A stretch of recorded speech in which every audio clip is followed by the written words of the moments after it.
Okay. So for the next one, we're just going to have a big group discussion, just kind of elaborating on what we just talked about. So how did these small moments in each of your lives shape your perception on spirituality? Whether it was back when you were a kid or just shape your perception of spirituality now? Does anyone? Mainly our group, our discussion went more towards, it wasn't a little moment or anything like that.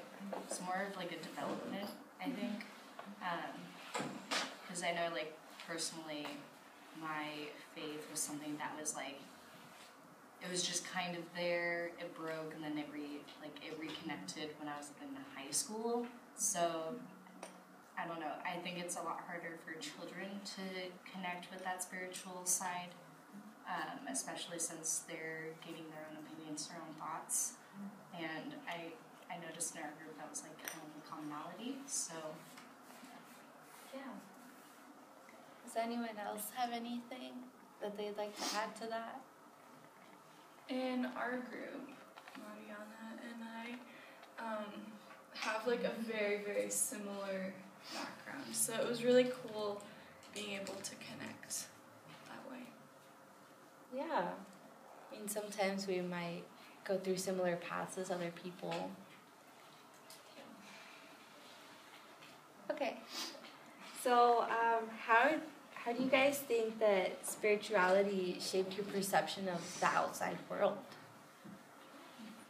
I can give you guys a moment to think about it a little bit. For me, my defining moments, I was telling you, I went to Christian school my whole life, from kindergarten through graduating high school. And I was given faith and Bible verses and things every day. There was at one point where I had to memorize chapters and be tested on it every week.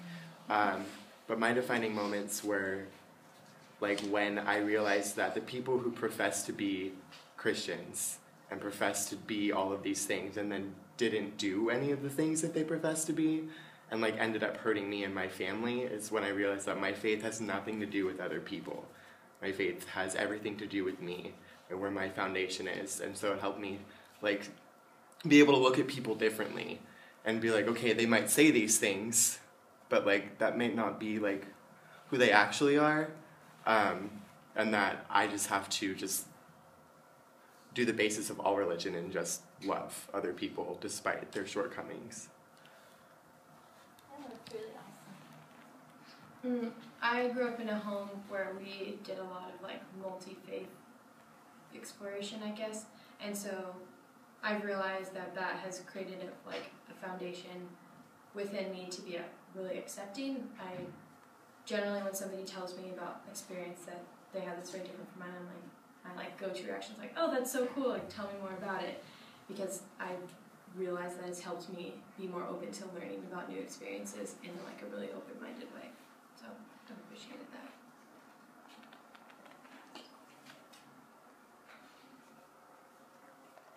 Anyone else? So both my parents were very religious people. My dad went to seminary, actually got kicked out, but loves Jesus. My dad did too. He was a prankster, and he's out of there. And then my mom was an ordained minister here in Seattle. And so we grew up with these religious parents, but they did offer a place and a space for us to be however we were about it, and we've all chosen not to go to church and to not believe the same things. But I'm so thankful for their acceptance and their generosity and respect. I feel really respected for what I feel and the things that I believe.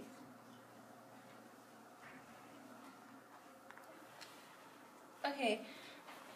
I'm going to read you guys some passages that I wrote down just from different people in the book that had different perceptions on spirituality and were on different levels. So the first one is when Jackie is leaving the classroom once the kids are saying the Pledge of Allegiance and they're coming back and they see Gina. And so she was saying, Gina is the true believer.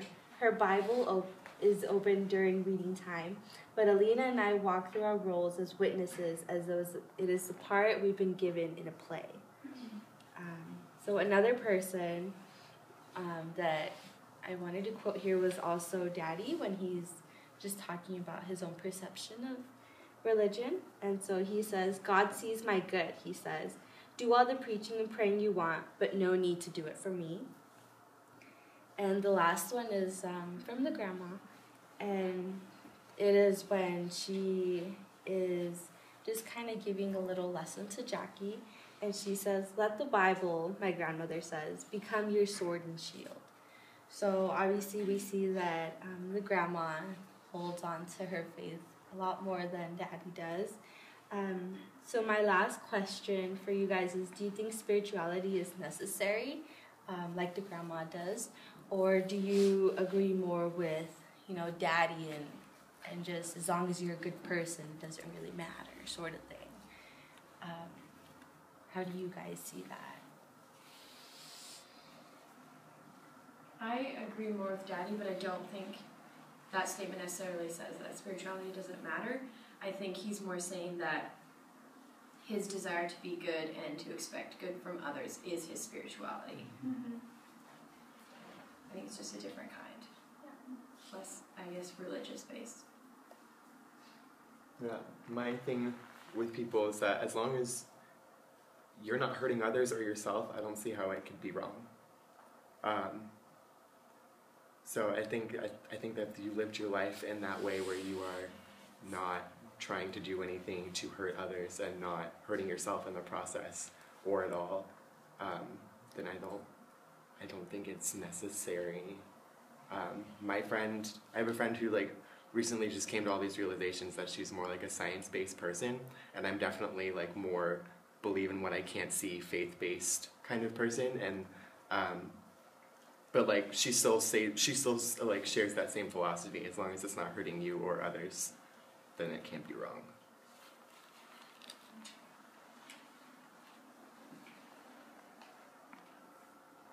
Is there anybody else? I don't think it matters what I think for you or for somebody else. I feel like it's your choice to make.